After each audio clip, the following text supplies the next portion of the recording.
Well, Dr. Greg Peskowski joins me now because we have to talk about loving ourselves and loving our bodies. So it was Love Your Body Week last week, but I really think that that should be every week, right? And when we think about loving our body, we think about our physical health, our mental health, and something we might not talk about as much is our sexual health. So Dr. Greg is here to chat a little bit more about what folks need to know and what they should be taking a look at to make sure we are completely healthy. How are you today? I'm well, thank you. How are you? I'm good. So are you in Minneapolis right now? I am, downtown Minneapolis. Okay. Kind of overcast, rainy. Yeah, we were trying to meet you in Rochester today, but we have some slick road conditions because of the rain after the snow. So we're happy that we can accommodate and make it work, though. So what is the focus today? What do people need to know about sexual health? Yeah, you're right. Love Your Body Week was last week, and I think it's a great opportunity for us to expand our definition of what we think about when we think about sexual health. Oftentimes, we think about just the absence of disease or making sure you're free of disease. But in reality, really, I encourage a lot of my patients to consider sexual health as being a function of mental well-being, physical well-being, emotional, and communal. And so when we're thinking about loving our body, we should really think about, are we in touch with our goals for who we are as a sexual and reproductive healthcare person? And oftentimes the screening for diseases is one part, but the ensuring that you are content and connected with who you are and you feel supported in your community by your loved ones, that's also vastly important to one's sexual health. And it obviously varies by age of what we should be focusing on when we're dealing with sexual health. What do you specialize in, and what do you want to make sure people know when they are at maybe that 40-year mark, that 60-year mark, or that 21-year mark? That's a great question. I'm a board-certified family medicine physician, and so I see everyone from young ages to old age. The average age for the first sexual contact is around 17. And so a lot of these messages about what it means to be sexually healthy really need to be shared and established at a very young age. I remember personally seeking sexual health care resources for the first time, and I felt embarrassed. And so I didn't talk with my parents about it. And so I tried to navigate the healthcare system on my own. And what I encountered was a very inconvenient, very costly, and a very embarrassing process to get my sexual health care taken care of. And now fast forward 20 years, and that's still the case. The healthcare system, as we know it today, is still very convoluted, very costly, and still strikes a lot of embarrassment for a lot of patients that all act as barriers for people to get screened and tested for the healthcare issues that are most important to them.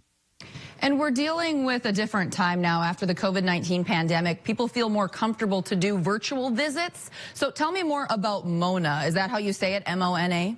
That's right. Mona Healthcare, it's a telemedicine platform that we designed to kind of address the issues that I experienced as a patient seeking healthcare for my sexual healthcare needs early on. And now what I continue to see as a provider, where a lot of my patients face barriers, whether it's inconvenience, having to take a half day off of work to get to a doctor's appointment, the cost of it, and also, frankly, the embarrassment of speaking with a quote-unquote stranger potentially for the first time about something that's so very intimate.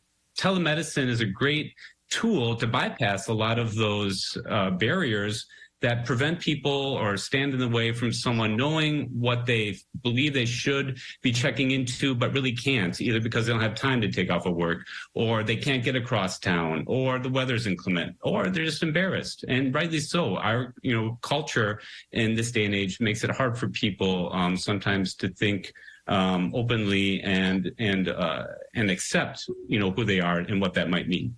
And reproductive health is such it's a personal topic.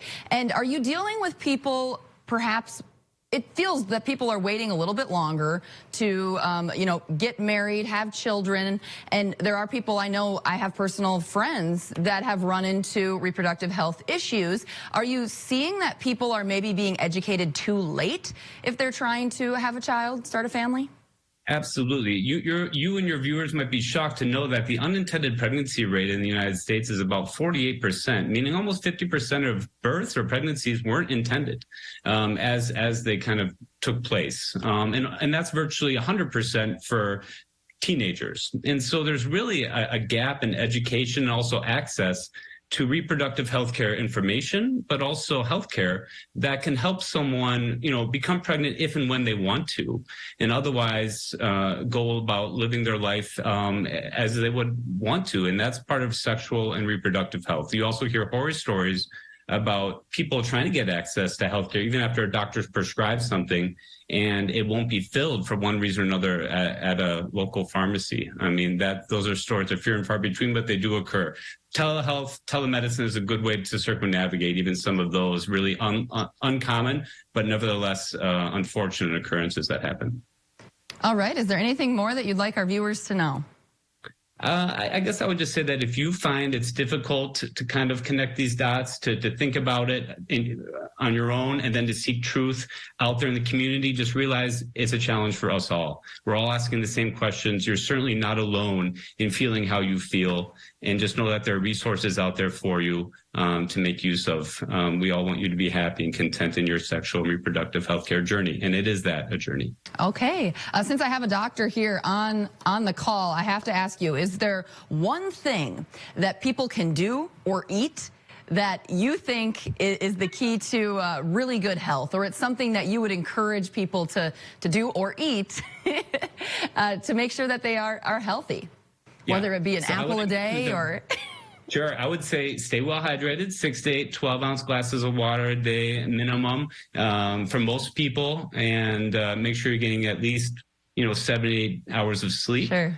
And try to wake up with some gratitude, something you're grateful for in the morning. I think if you do those 3 things, hopefully you'll be a little happier, a little more pep in your step going forward. All right. That's some great advice. Dr. Greg, thank you so much. We appreciate you taking the time to chat with us today.